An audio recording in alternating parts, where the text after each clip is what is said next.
हाँ जी, तो मैं पंकज कुमार ओझा एक आज इम्पॉर्टेंट बात मतलब कुछ स्टूडेंट्स के लिए ताकि उनके लिए शायद वो हेल्पफुल हो सके कि जो भी लोग आईआईटी या फिर नीट की जो तैयारी करते हैं तो उसमें क्या होता है। एक मिनट।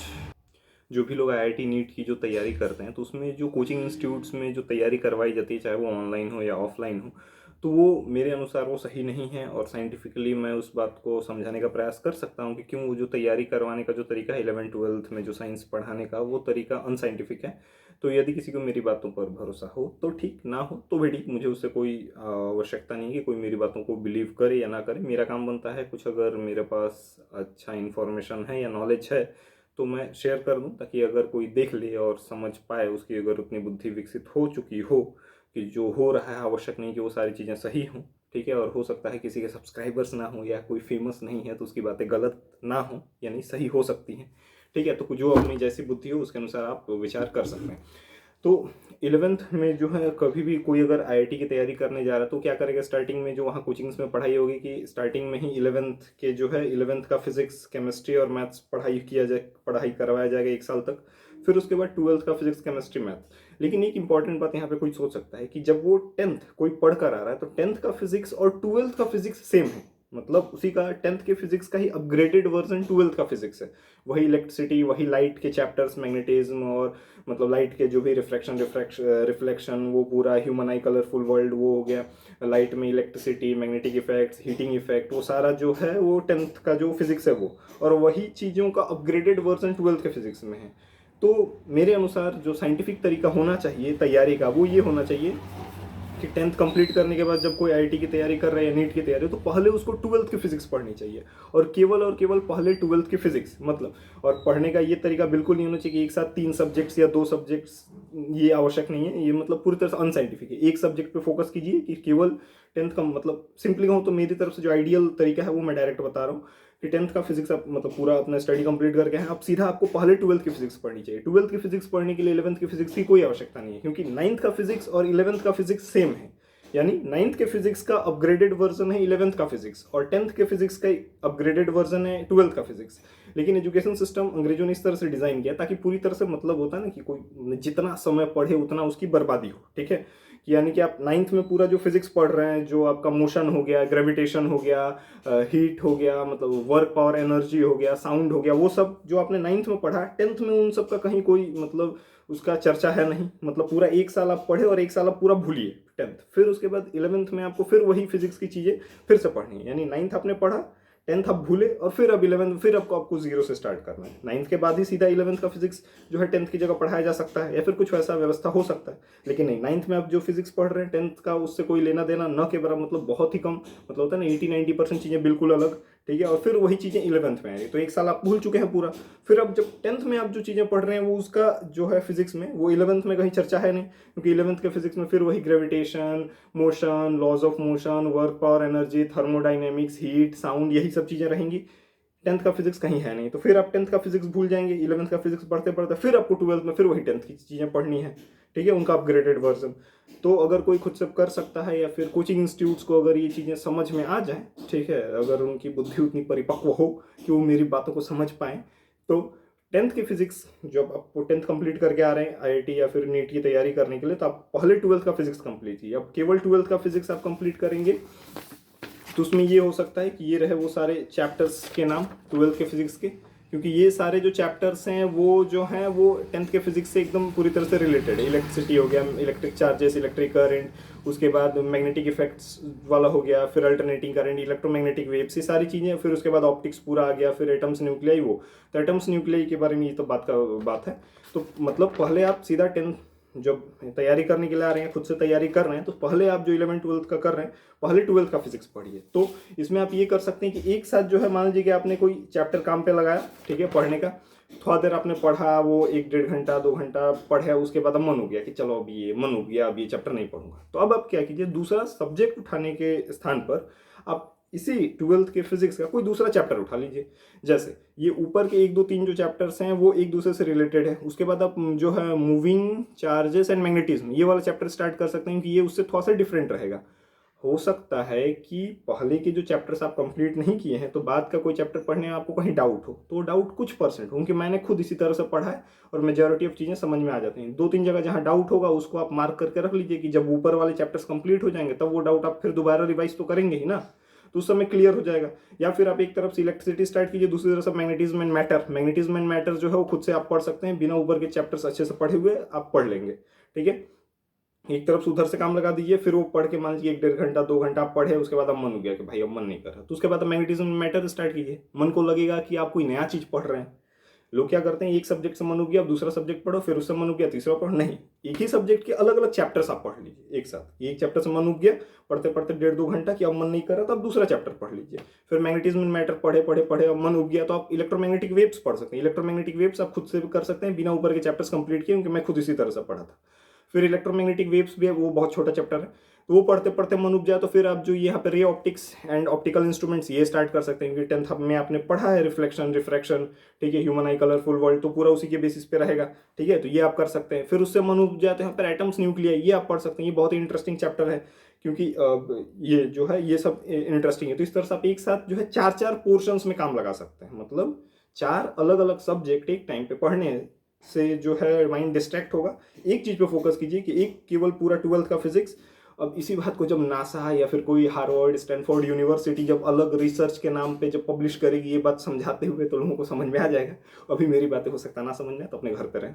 ठीक है, कि एक अपना इलेक्ट्रिसिटी ऊपर से स्टार्ट कीजिए, 1 2 3 जो है एक जैसे चैप्टर्स हैं मिलते जुलते। उसके बाद आप चाहे तो मैग्नेटिज्म एंड मैटर या मूविंग चार्जेस एंड मैग्नेटिज्म में स्टार्ट कर सकते हैं, सबसे बेस्ट रहेगा मैग्नेटिज्म एंड मैटर स्टार्ट कीजिए। फिर एक electromagnetic waves, ray optics optical instruments, और ये dual nature of radiation and matter ये भी स्टार्ट कर सकते हैं चाहे तो, या फिर एटम्स न्यूक्लियर आप स्टार्ट कर सकते हैं। तो एक साथ आप 4-5 चैप्टर्स जो है एक साथ काम पे लगा देंगे। एक से मन हुआ बोले कि चलो ये मन हो गया अब दूसरा पढ़ते हैं, तो दूसरा कोई सब्जेक्ट नहीं दूसरा चैप्टर पढ़ते हैं उसी फिजिक्स का। तो मालूम चलेगा कि एक हो सकता है चैप्टर को कंप्लीट करने में अच्छे से आपको हो सकता है 2 सप्ताह लगे, लेकिन उसी 2 सप्ताह में 5 चैप्टर्स कंप्लीट हो जाएंगे, क्योंकि एक साथ आप 5-5 चैप्टर्स पढ़ रहे हैं। ठीक है, तो इस तरह से अगर आप अच्छे से पढ़ते हैं, तो मैं तो पढ़ा था मतलब जो है प्रतिदिन का 4-5 घंटे के हिसाब से अपना पढ़ रहा था, तो मेरा 2 महीने में लगभग पूरा खत्म हो गया। मैं केवल अपना 12th जो बोर्ड एग्जाम्स होता बस उसके पॉइंट ऑफ व्यू से पढ़ा था। मैं कोई मतलब आईआईटी नीट या सब की तैयारी के पॉइंट ऑफ व्यू से कोई न्यूमेरिकल्स एक भी नहीं बनाया था, क्योंकि मेरा इंटरेस्ट नहीं था। मुझको पता था बिहार बोर्ड में नंबर लाने के लिए न्यूमेरिकल्स बनाने की कोई आवश्यकता नहीं थी, तो मैं नहीं किया था। तो आप अच्छे से पढ़ते हैं 2 महीना 3 महीना 4 महीना में अच्छे से पूरा 12th का फिजिक्स कंप्लीट हो जाएगा। अब सुनिए इसका एक और सबसे बड़ा लाभ कि 12th का फिजिक्स पहले क्यों करना है। जब आप 12th का फिजिक्स पहले कर लेंगे तो उसके बाद जब 12th में आप जाएंगे, क्योंकि अभी मैं जो पोर्शंस बता रहा हूं कैसे पढ़ना है, तो पहले आपको 12th का फिजिक्स करना है, फिर 11th और 12th दोनों का कंबाइंड मैथ्स कीजिए। क्यों? क्योंकि मैथ्स जल्दी हो जाएगा और पहले हो जाएगा, तो आपके पास साल भर 1.5 साल तक रिवीजन, 1 साल तक तो एटलीस्ट रिवीजन आपको आपके पास करने का समय रहेगा।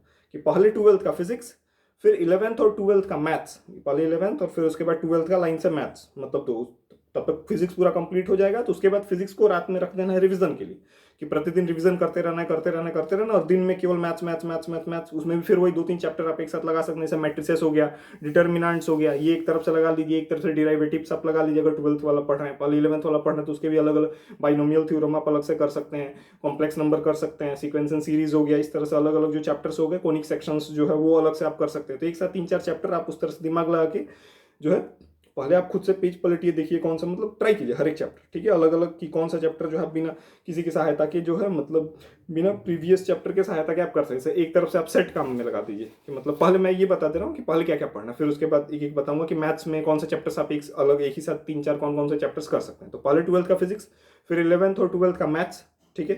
जब ये तीनों कंप्लीट हो जाएगा तब 11th और 12th का केमिस्ट्री लाइन से, क्योंकि केमिस्ट्री पूरा एक तरह से इंटर रिलेटेड है, ठीक है। तो 11th 12th का केमिस्ट्री, फिर लास्ट में जो है फिर 11th का फिजिक्स, यानी P12, फिर M11 M12, फिर C11 C12 और फिर लास्ट में P11। मतलब फिजिक्स 11th का फिजिक्स सबसे लास्ट में। क्यों? देखिए, जब आप 12th का फिजिक्स पहले कंप्लीट कर लेंगे स्टार्टिंग में ही, तो जब आप 12th में जाएंगे तो फिर आपके पास जब 12th में जाने के बाद जब 5-6 महीना पार होगा तो फिर आपके पास एक टेंशन आएगा बोर्ड एग्जाम्स का, कि भाई आईआईटी नीट का तो तैयारी कर रहा हूँ, लेकिन बोर्ड एग्जाम्स में कुछ चीज़ें थोड़ी अलग रहती हैं, क्वेश्चन पैटर्न अलग रहता है, तो मेन फोकस 12th पे करो, 12th पे करो, क्योंकि कहीं मालूम चला आईआईटी या नीट का तैयारी करने में 12th बिगड़ गया, 12th में मार्क्स कम आ जाएंगे तो वहाँ जा ही नहीं पाऊंगा या दिक्कत वैसा, ठीक है। तो आपका पूरा मेन फोकस जो है 12th में जाने पर शिफ्ट हो जाएगा पूरी तरह से 12th के फिजिक्स केमिस्ट्री और मैथ पे। तो अगर आप पहले ही ट्वेल्थ का फिजिक्स कंप्लीट कर चुके होंगे तो उस समय तो आप मन ऊब गया हो, इंटरेस्ट ना हो, फिर भी आप मजबूरी में करेंगे ही रिवीजन। मन बोलेगा भाई पता नहीं कोई बात ना, तुम 10 बार भी रिवाइज करके फिर भी अभी करो क्योंकि ट्वेल्थ का एग्जाम आने वाला है। और उस समय आपके माइंड पे कोई टेंशन नहीं रहेगा कि मैं ट्वेल्थ का फिजिक्स अभी तक नहीं पढ़ा हूँ। क्या ट्वेल्थ बोर्ड एग्जाम का तैयारी तो आप पहले ही कर चुके हैं। ट्वेल्थ का फिजिक्स पहले ही कंप्लीट है, ट्वेल्थ का मैथ्स पहले ही कंप्लीट हो जाएगा ट्वेल्थ स्टार्ट होने के पहले ही आपका, ठीक है।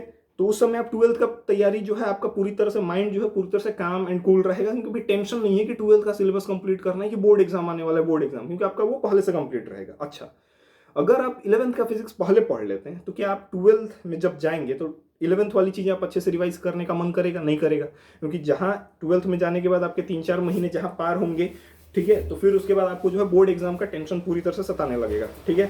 तो उस समय आप 11th के फिजिक्स को पूरी तरह से इग्नोर करने लग जाएंगे अगर आप उसको पहले पढ़ लेते हैं तो, कि 11th छोड़ो भाई, अभी पूरा 12th में फोकस करो, ठीक है, कि 12th अच्छे से पढ़ो कहीं इसमें नंबर ना बिगड़ जाए।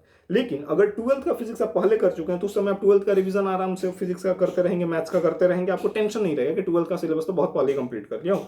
और तब तक मतलब 12th में जाने के बाद 2-3-4 महीने के अंदर तक जो है आपका जो है पूरा केमिस्ट्री तक भी पूरा खत्म, यानी P12, M11, M12, C11, C12 पूरा खत्म हो जाएगा। उसके बाद केवल 11th का फिजिक्स रहेगा। तो उस समय आप उसको पूरी तरह से शांत मन के साथ आराम से 11th का फिजिक्स 12th में जो मतलब क्या कहूँ अगले साल जो है या फिर जब भी आप मतलब पढ़ेंगे तो जुलाई अगस्त के बाद से जो है तब तक आपका बाकी सारा चीज़ कंप्लीट हो जाएगा।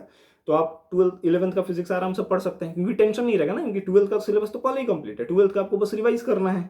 तो 11th का फिजिक्स भी आपका छूटेगा नहीं, उस पर आप अच्छे से फोकस के साथ पढ़ पाएंगे, क्योंकि टेंशन रहेगा ही नहीं 12th का, क्योंकि 12th कंप्लीट है पहले से, ठीक है। तो ये लाभ हुआ कि 12th का फिजिक्स पहले कर लेंगे तो उस समय जो है एग्जाम के टाइम पे टेंशन नहीं रहेगा और 12th का पूरा सिलेबस ही कंप्लीट रहेगा आपका पहले से ही, तो आप उस समय कर सकते हैं। अब कोई इसमें ये बात बोले कि भाई तुम जो ये तरीका बता रहे हो ये तो ठीक है, लेकिन 11th का एग्जाम भी तो होता है।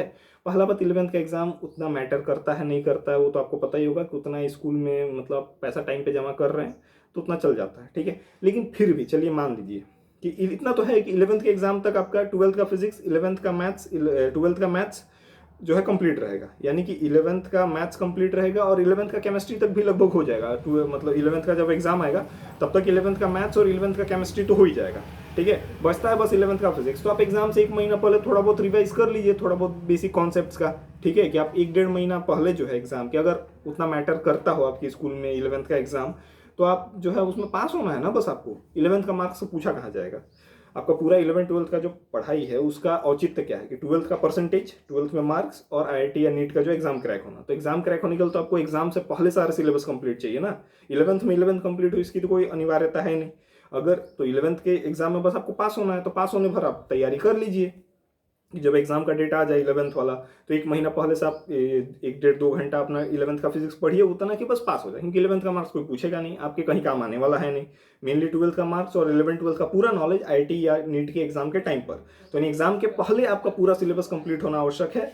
कि आपने कब किस महीने कौन सा चीज़ कंप्लीट किया ये मैटर नहीं करता, तो उसको आप अपनी सुविधा अनुसार जिसमें आपको बेनिफिट हो या आपका जो तैयारी ज़्यादा अच्छे से हो पाए उस अनुसार आपको करना है, ठीक है। तो 11th का एग्जाम जब आया तो उसके पहले तक जो है इतना मैं मतलब अगर इस अच्छे सही स्पीड से कंसिस्टेंसी के साथ आप पढ़ते हैं तो 12th का फिजिक्स, 11th का मैथ, 12th का मैथ्स, 11th का केमिस्ट्री तक पूरा हो जाएगा अगले साल के मार्च-अप्रैल तक, जब तक एग्जाम होगा 11th का, ठीक है।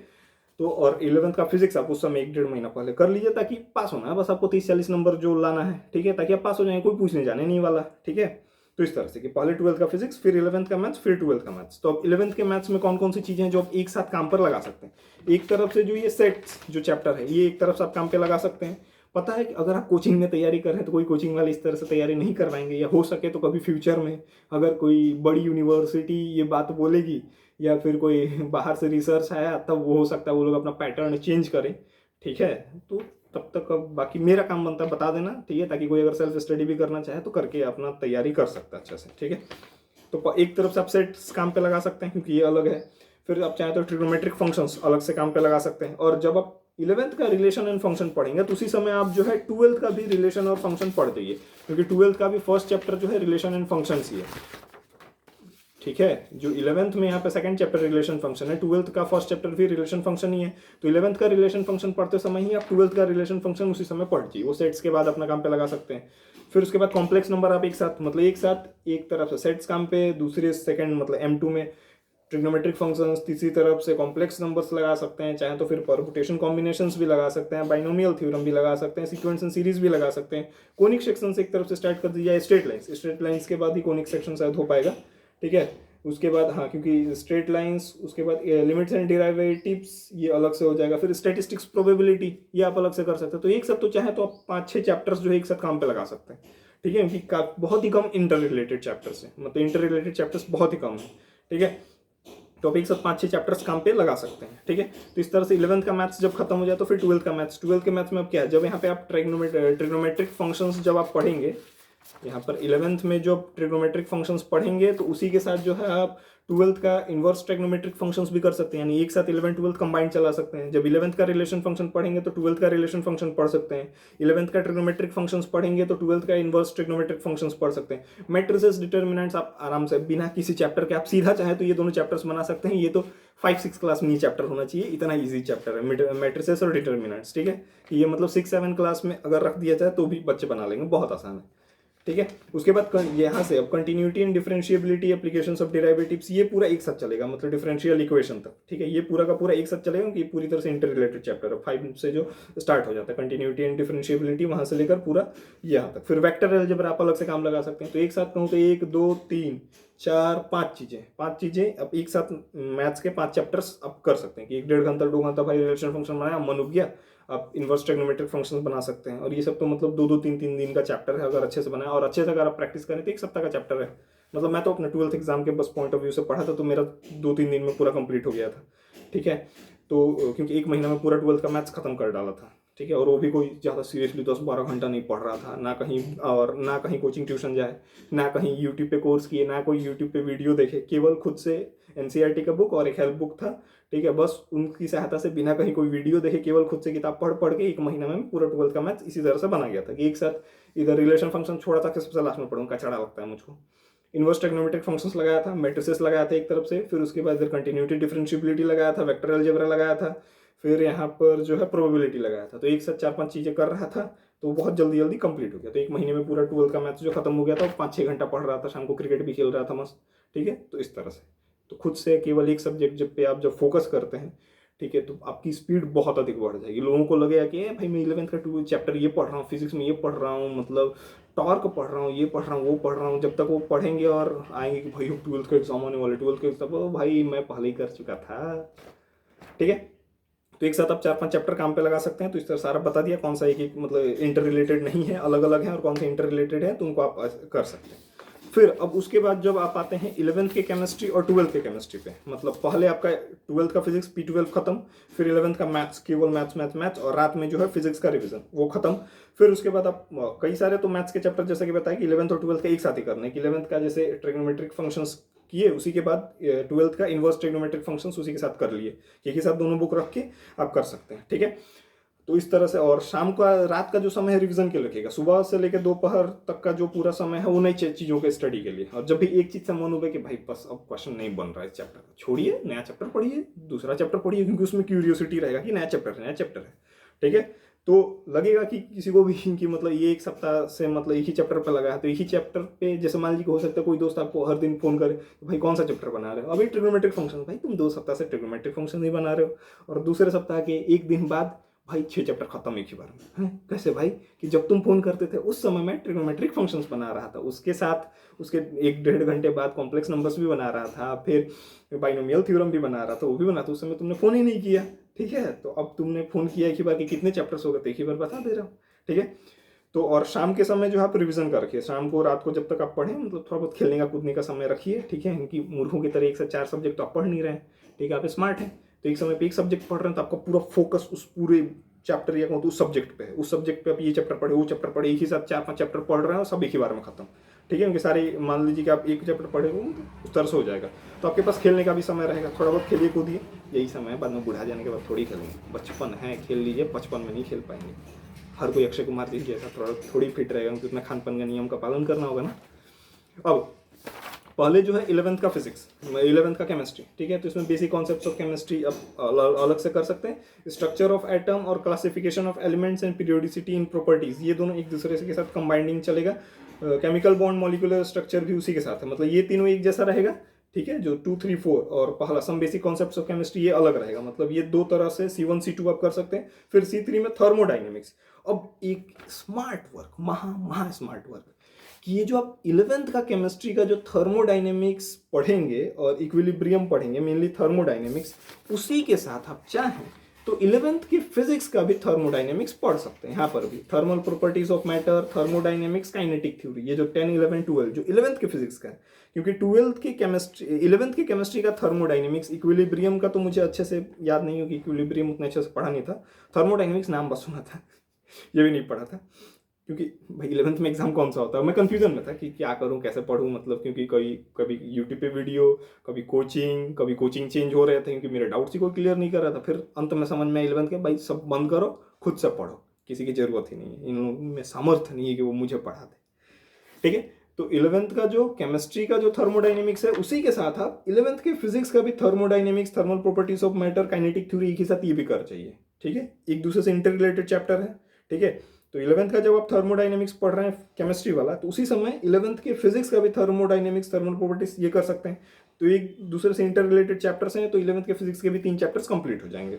ठीक है, तो इस तरह से फिर इक्विलिब्रियम हो गया। आप उधर से रेडॉक्स रिएक्शन अलग से काम लगा सकते हैं, ऑर्गेनिक केमिस्ट्री एक तरफ से अलग से काम लगा दीजिए। मतलब एक तरफ से कहूँ तो some basic concepts of chemistry, दूसरी तरफ से structure of atom, classification, chemical bonding, मतलब ये तीनों एक साथ ही चलेंगे। एक खत्म होगा तो दूसरा, वो खत्म होगा तो फिर तीसरा। मतलब एक तरफ से ये सम बेसिक कॉन्सेप्ट, फिर स्ट्रक्चर ऑफ एटम, दूसरी तरफ से, तीसरी तरफ से थर्मोडाइनेमिक्स, चौथी तरफ से आप चाहें तो रेडॉक्स रिएक्शन लगा दिए, और पांचवी तरफ से जो है ये ऑर्गेनिक केमिस्ट्री। ठीक है, तो इस तरह से आप 5 चीजें एक साथ स्टार्ट कर सकते हैं। 5 चीजें ना, 3 चीजें, 4 चीजें, जैसी आपकी इच्छा, जैसा आपका सिचुएशन। मान लीजिए कि हो सकता है कि आप में फोकस अधिक हो, कि आप जो है कंसिस्टेंटली एक ही चीज अधिक समय तक पढ़ सकें, कि एक ही चैप्टर पे जो है आप 3-4 घंटे एक दिन में लगा सकें। तो दिन भर में मान लीजिए अगर 8-10 घंटा भी पढ़ रहे हैं, तो 2 से 3 पोर्शन आप मतलब चैप्टर्स स्टार्ट कर पाएंगे। मेरा है भाई 1-1.5 घंटे में मन उब जाता था, तो मैं ये छोड़ के फिर अब ये पढ़ो, वो मन उब जाता, फिर ये पढ़ो, फिर ये मन उब गया, वो पढ़ो। तो मैं मतलब उस तरह से शिफ्ट करते रहता था। तो आपका अगर फोकस अधिक है तो आप एक साथ 2-3 चीजें ही बस स्टार्ट कीजिए। ठीक है, या फिर बहुत ही हाइपर फोकस है तो एक समय पे एक ही चैप्टर कीजिए, कि एक ही दिन में खत्म कर जाइए। मतलब जैसा आपकी सिचुएशन मैं बता दिया, क्योंकि हर किसी का उतना कंसंट्रेशन पावर होता नहीं है, तो मैं उनके पॉइंट ऑफ व्यू से समझा दिया कि आप एक साथ जो है, जैसे आप 4 सब्जेक्ट्स पढ़ रहे हैं एक साथ, तो 4 सब्जेक्ट्स या 3 सब्जेक्ट्स ना पढ़कर आप एक साथ 3 अलग अलग चैप्टर्स उसी सब्जेक्ट के पढ़िए। आपको लगे कि जैसे नया है, कि वो पढ़ा, चलो मन उठ गया, कुछ नया पढ़ते हैं, तो नया चैप्टर पढ़ते हैं, नया चैप्टर स्टार्ट करते हैं। फिर उससे मन हो गया भाई ये भी मन उठ गया, अब कुछ नया पढ़ते हैं, तो फिर एक नया चैप्टर स्टार्ट कर दीजिए।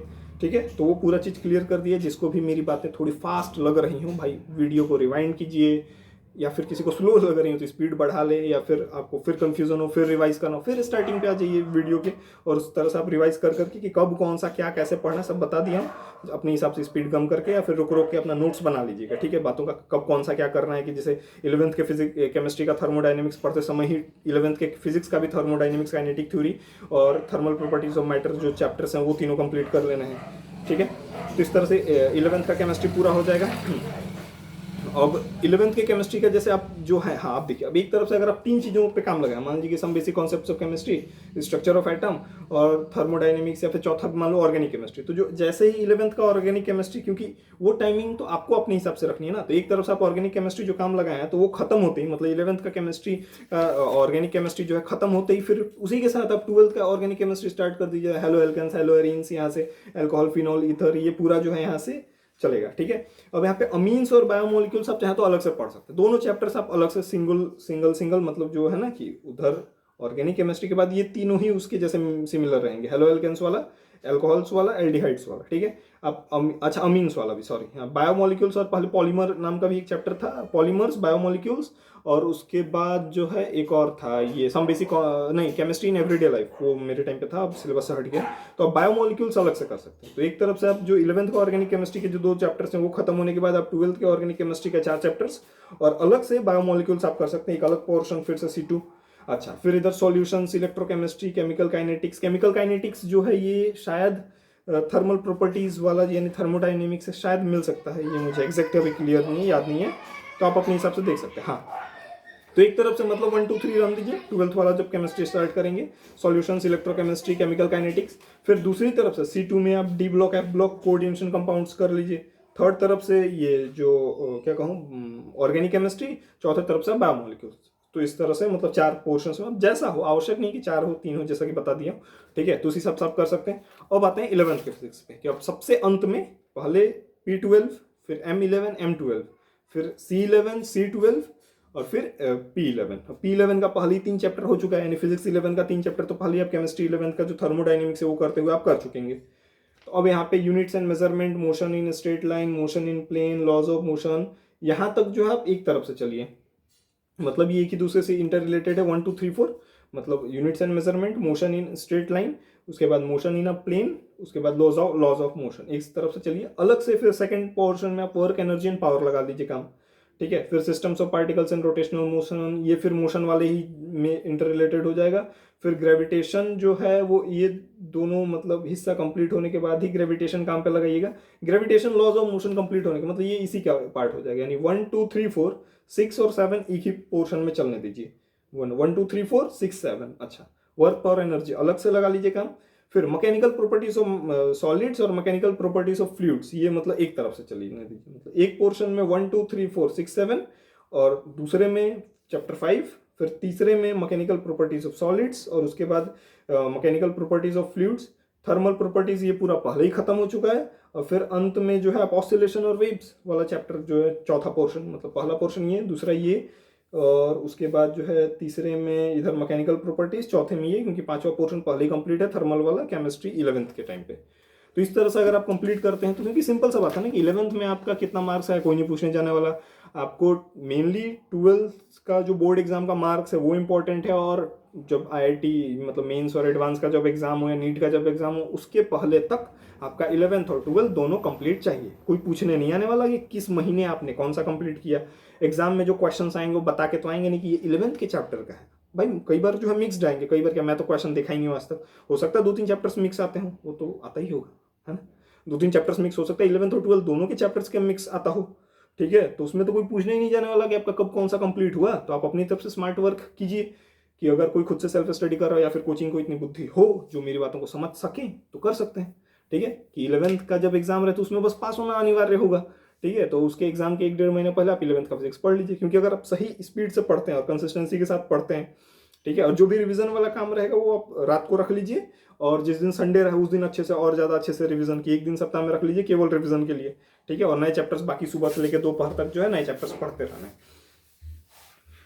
तो बस इस तरह से यही चीज़ें हो सके तो कोई कॉमर्स या आर्ट्स के लिए भी अप्लाई कर सकता है कि भाई 11th में जो है 12th पढ़ जाओ, कि अगर वो इंटर रिलेटेड ना हो। जैसे कि देखिए मैं मतलब साइंस अपना पढ़ा था, कई सारी चीज़ें नहीं भी पढ़ा था, मतलब साइंस के जो चैप्टर्स है, लेकिन चैप्टर्स देखा था सबका, हर एक चैप्टर जो है अच्छे से मैं देखा था, कौन सा क्या किससे रिलेटेड, ये खूब रिसर्च करता हूँ, क्योंकि 10th में मैंने खूब इसी तरह से रिसर्च किया था। तो इसलिए मैंने अपने 12th का जो भी पढ़ाई था, फिजिक्स केमिस्ट्री मैथ इंग्लिश, तो मतलब फिजिक्स 2 महीने में कंप्लीट, रोज का 5 6 घंटा बस पढ़ रहा था, उस हिसाब से कि मुझे 12th में बस बोर्ड एग्जाम में मार्क्स लाने थे, मुझे कोई IIT वाईटी का तैयारी नहीं करना था। तो मैं उस हिसाब से पढ़ा कि भाई न्यूमेरिकल्स का कोई झंझट है नहीं हमारे बिहार बोर्ड में, तो मैं उसका कोई तैयारी नहीं किया था, बस थ्योरी थ्योरी थ्योरी एकदम रट गया था, पूरा अच्छे से रट गया था, समझते हुए मतलब। हाँ, लेकिन मेरे कई सारे डाउट्स वो कोई क्लियर करने वाला था ही नहीं, तो वो रखा हुआ था उस समय, और या तो छोड़ दिया कि बस जो बुक में जो लिखा वो पूरा समझ में आना चाहिए और याद हो जाना चाहिए, ठीक है। तो 2 महीना में फिजिक्स, 1 महीना में मैथ्स, 1 महीना में केमिस्ट्री, फिर उसके बाद 1 से 1.5 महीना में हाँ इंग्लिश भी खत्म करके तब तक फोन आ गया, और तब तक दुनिया की सच्चाइयाँ पता चल गई कि ऐसे एजुकेशन सिस्टम का चढ़ा है। तो उसके बाद वो छोड़ दिया। फिर 12th का जब एग्ज़ाम हुआ तो उसमें मतलब 359 मार्क्स, यानी लगभग 72%, ठीक है। और मैं फेल था क्योंकि प्रैक्टिकल का एग्जाम जमा नहीं किया, तो सब पहले ही बता चुका हूँ, उसका सर्टिफिकेट भी दिखाई चुका हूँ एक शॉर्ट्स में, कि 12th का फेल्स वाला सर्टिफिकेट, ठीक है। अच्छा, दिखाई दूँ क्या फिर से? Wait a minute, wake up to the reality, this is wake up to the reality, ठीक है। अच्छे से किसी को दिख रहा है? हाँ दिख रहा है। हाँ, यहाँ पे नीचे देखिए लिखा होगा फेल, कहाँ लिखा है? यहाँ पे लिखा है ना फेल, ठीक है। मार्क्स अच्छे से दिख रहा है, हाँ 359, ठीक है। तो कोई अच्छे से देख सकता है कितना किस चीज़ में मार्क्स आया, ठीक है। तो ये 12th फेल वाला सर्टिफिकेट। उसके बाद फिर उस पूरे 2019 में मैं केवल क्रिकेट खेल रहा था, फ़ोन चला रहा था भर के, मतलब मूवीज़ देख रहा था पूरा, ठीक है। फिर 2020 में एग्ज़ाम हुआ, तो एग्ज़ाम से 1 महीना पहले रिवाइज़ किया अच्छे से, ठीक है, और 85%, ठीक है। तो इस तरह से कि अब देखिए मैं पढ़ा था 2018 में 6 महीना में 12th का चीज, 2019 उसके बाद मतलब सितंबर तक लगभग खत्म कर दिया। उसके बाद उससे फोन आ गया था तो पढ़ाई बंद। एग्जाम से 15-20 दिन पहले रिवाइज किया, 72% फेल। उसके बाद पूरा साल भर, पूरा 2019 केवल क्रिकेट खेला, फोन चलाया, ठीक है, एक भी दिन किताब नहीं छुआ था। फिर एग्जाम से पता चला कि भाई अब की बार तो पास होना है, एक बार फेल हो चुका है। तो फिर उसके बाद एग्जाम से 1 महीना पहले रिवाइज करने का काम लगाया, अपना जो जो नोट्स बनाया था सारा देखते हुए, ठीक है, उसको अच्छे से रिवाइज किया, फिर 85%। तो ये है एक समय पे एक सब्जेक्ट पढ़ने का फुल फोकस्ड होके, एक समय पे एक सब्जेक्ट पढ़ने का जो पावर है, ठीक है, कि बहुत लंबे समय तक याद रहेगा। और मैं एक और इंटरेस्टिंग चीज किया था कि अगर कोई कर ले तो वो सुपर जीनियस हो सकता है। कैसे? मैं अपने दोस्तों को पढ़ा रहा था, दोस्तों को नहीं, मेनली एक दोस्त को। जब मैं 12th में था तो अपने 12th के दोस्त को बुलाकर उसको फिजिक्स में पढ़ा रहा था, मैथ्स में जो उसका डाउट हो रहा था वो मैं बता रहा था। फिर उसके बाद जब मैं फेल हो गया और वो पास हो गया तो सरकारी नौकरी की तैयारी करने लगा। तब तक फिर और जो मुझसे 1 साल जूनियर दोस्त था वो अब 12th में आ गया, तो मैं उसको बुला के पढ़ा रहा था उस सब, मतलब खुद बैठ के बुक को कुछ रिवाइज नहीं कर रहा था घर पे। उसको फिजिक्स जो है हर संडे के संडे, ऐसा भी नहीं कि रोज, संडे, क्योंकि बाकी दिन उन लोगों का अपना कोचिंग चलता था। तो गांव से मतलब 25 किलोमीटर दूर से बुलाता था, ठीक है, गांव से शहर आरा में जहाँ पे मैं रहता हूँ, ठीक है, तो वहाँ बुलाता था। और एक कॉलेज है तो वहाँ पे बाकी लोग अपना सेल्फ स्टडी करते हैं, तो वहाँ पे बुला बुला के उसको मतलब हर संडे को जो है बुलाता था और उस दिन मैं पढ़ाता था, ठीक है, मतलब जो भी उसका डाउट होता था वो फिजिक्स का, मैथ्स का वो क्लियर करता था। केमिस्ट्री उतना अच्छे से पढ़ाया था। और एक इंटरेस्टिंग चीज, 12th में हम लोग का केमिस्ट्री का 2 बुक, जो ऑर्गेनिक वाला जो बताया ना अभी 12th में, यहाँ पे जो हेलो एल्केन्स है यहाँ से जो है, ये 12th की केमिस्ट्री में एक अलग ही बुक, सेकंड बुक में रहता है। मैं ये ऑर्गेनिक वाला एक शब्द भी नहीं पढ़ा था। केवल जो है इधर बायोमोलिक्यूल्स, उसके बाद पॉलीमर जो उस समय चैप्टर था, और केमिस्ट्री इन एवरीडे लाइफ, केवल वो 3 चैप्टर किया। तो ऊपर से ये सब कुछ रटा नहीं था, क्योंकि भाई मुझको पता था कि बिहार बोर्ड में यहाँ पे ऑब्जेक्टिव वाला सिस्टम था। 70 में से कोई 35 ऑब्जेक्टिव आपको टिक करने हैं, मतलब वो गोल करना है वो। अच्छा, अब जो 2 मार्क्स आंसर, जो शॉर्ट आंसर टाइप क्वेश्चन, उसमें भी 10 में से या 15 में से, मतलब 10 में से शायद 5 था। तो मुझको पता था कि भाई अगर मैं पूरा बुक ना भी पढ़ूँ, आधा बुक भी पढ़ूँ, मतलब 2 बुक्स थे तो एक ही बुक पढ़ूँ, तो उससे भी मतलब जो चैप्टर्स आते हैं उसके सारे क्वेश्चंस कर जाऊंगा, जो नहीं आता उसका छोड़ दूंगा। तो मेरा 55 मार्क्स आया था 80 में, 70 में, ठीक है। तो और मेरा 69 कुल मिला के, प्रैक्टिकल में भी 15 नंबर। फिर उन्होंने दिया नहीं क्योंकि कुछ आता होता था ही नहीं केमिस्ट्री में। तो केमिस्ट्री बस उतना ही पढ़ा था कि जिससे मतलब पास भर हो जाऊँ, ठीक है, पास भर हो जाऊँ, लेकिन अच्छा ही आ गया, मतलब उससे सब पढ़ा था, मतलब हल्के में, ठीक है। तो उतना, क्योंकि मुझको चाहिए नहीं था, मुझे समझ में आ गया था कचड़ा है, मेरे किसी काम आने वाला है नहीं, और पूरे एजुकेशन सिस्टम का मतलब सच्चाई पता चल गया था। तो इसलिए मैं बोला कि साइड करो, जरूरत क्या 2 बुक पढ़ने का, भाई मुझको कौन सा आईटी का तैयारी करना है। तो उस हिसाब से मैं अपने हिसाब से पढ़ा था। तो आप अपने हिसाब से पूरा आपको पढ़ना होगा, क्योंकि आपको वो एग्जाम क्लियर करना है। तो ये है कि जब एक समय पे एक सब्जेक्ट पे पूरा फोकस करते हैं, केवल उसी के सारे चैप्टर्स जब आप बनाते हैं, तो वो डीप एकदम पूरा नॉलेज जाता है। तो दूसरा सजेशन ये रहेगा कि आप जब इस तरह से पढ़ें, तो आप चाहे तो अपने जूनियर्स को या फिर वैसे दोस्त आपके जो कमजोर हो पढ़ाई में, ठीक है, उनको आप पढ़ा सकते हैं। क्योंकि जब आप उनको एक एक चीज जब समझाएंगे ना अच्छे से, तो आपके कॉन्सेप्ट ज्यादा अच्छे से क्लियर होंगे। क्योंकि एक सिंपल सा शायद रूल है कि to teach is to learn twice, कि जब आप किसी को सिखाते हैं तो आप खुद ज्यादा सीखे जाते हैं। और ये बात एकदम सत्य है, मैं खुद इसका बहुत भयानक उपयोग किया हूँ, ठीक है, पता नहीं था उस समय लेकिन उपयोग किया, ठीक है, कि दोस्तों की सहायता भी हो जाएगी और आपका खुद का कॉन्सेप्ट अच्छे से क्लियर हो जाएगा जब आप उसको बार बार समझाएंगे। क्योंकि कई बार क्या होगा ना कि जब स्टार्टिंग में आप पढ़ लेंगे 12th का फिजिक्स, तो उसके बाद जो जब 12th में जाएंगे तो मन नहीं करेगा रिवाइज करने का। तो खुद मन ना करे, क्योंकि सबसे बेस्ट दिक्कत ये होता है कि जब कोई चीज़ आप बहुत अच्छे से पढ़ लेते हैं तो उसके बाद बार बार रिविजन का मन नहीं करेगा। तो उस समय क्या कर सकते हैं कि आप अपने दोस्तों को पढ़ा सकते हैं, वो चीज़ें समझा सकते हैं अच्छे से। तो आपको खुद पढ़ने की आवश्यकता नहीं रहेगी, खुद घर पे अलग से बैठ के किताब और पेज पलटने का मन नहीं करेगा, क्योंकि एक ही पढ़ी है, इतना बार तो पढ़ चुका हूँ, क्या आप फिर पढ़ो। तो आप दूसरों को पढ़ा सकते हैं, इंटरेस्टिंग भी रहेगा, कन्वर्सेशन भी होगा, उसमें समझाएंगे भी अच्छे से। तो एक होता है ना, ह्यूमंस जो है जीवित जीव है, तो जीवित जीवों के ही संपर्क में उनको ज्यादा प्रसन्नता होगी, चाहे वो जीवित जीव कोई दूसरे एनिमल्स हो या ह्यूमंस हो, ठीक है। तो आप उनको जब समझाएंगे तो ऐसा नहीं लगेगा कि आप अकेले बैठ के अपना पढ़ रहे हैं, ठीक है, तो ऐसा लगेगा कि दोस्त के साथ बात कर रहे हैं। बात में आप दोस्तों के साथ कौन सा बात कर रहे हैं ये इंपॉर्टेंट है, या ये कहूँ तो एक तरह से डिपेंड करता है आपकी, कि आप बेकार की जो बातें करेंगे अपने दोस्तों से। अच्छा भाई फिजिक्स का बात कीजिए, उसको फिजिक्स समझिए कि भाई ये ऐसा हो गया, तो वो पूछेगा ये ऐसा हो गया तो क्या होगा, ठीक है, या ये ऐसा हो गया तो क्या होगा, तो अब उसको एक्सप्लेन कीजिए, ठीक है। तो दोस्त के साथ बात भी हो जाएगा और बात में पढ़ाई वाली बात हो जाएगी। तो इस तरह से अगर आप पढ़ाते हैं तो आपको जो है मतलब बहुत लंबे समय तक वो चीज़ें याद रहेंगी। मैं जैसे खुद 2018 में पढ़ा था ये सारी चीज़ें, 2019 में जैसा कि बोला कुछ नहीं, 2020 में एग्जाम दिया, उसके बाद से मैं कहाँ किसी को 11-12 का कुछ पढ़ाया हूँ। लेकिन फिर भी आज 2025 है, फिर भी मैं समझा दे रहा हूँ कि कौन सा चैप्टर किससे इंटर रिलेटेड है, कौन सा चैप्टर आप खुद से कर सकते हैं, किस चैप्टर के लिए किसी और चैप्टर की आवश्यकता नहीं है। ये सब चीज़ें कैसे, क्योंकि मैं उस समय जो उतने अच्छे से पढ़ा था और दोस्त को पढ़ाया था, तो मैं मतलब जो हूँ रिसर्च ज़्यादा अच्छे से करता था, क्योंकि 10th में वो पूरा आदत था कि एक एक क्वेश्चन का लिस्ट बनाया था, कौन सा क्वेश्चन कितनी बार आया था हर एक सब्जेक्ट का, ठीक है। तो उसके बेस पे तैयारी किया था, तो वो तैयारी मेरे 12th में हेल्प किया कि 10th में जितना मैं पढ़ा था उससे बहुत ही कम पढ़ना पड़ा 12th में, और फिर उससे ज़्यादा उतना ही मार्क्स आ गया, ठीक है। तो आपका जो ये प्रिपरेशन या कहूँ तो प्लानिंग वाली जो चीज़ें हैं ये कभी व्यर्थ नहीं जाती। तो इस तरह से कि अगर आप चाहें तो इस तरह से कर सकते हैं, अगर किसी को समझ में आया तो अपने कोचिंग में भी अप्लाई कर सकता है इस रूल को, ठीक है। सारी बातें बोल चुका हूँ, सारी बातें अच्छे से, ठीक है। तो आप अच्छे से, जिसको अगर डाउट हो या फिर कन्फ्यूज़न हो क्योंकि थोड़ा फास्ट बोला होऊंगा, तो आप अपने हिसाब से वीडियो को फिर रिवाइंड करके स्टार्टिंग से फिर देख सकते हैं, स्लो लगा हो स्पीड बढ़ा सकते हैं। और कुछ डाउट हो तो आइए कभी, आइए कभी हवेली पे भेंट करने।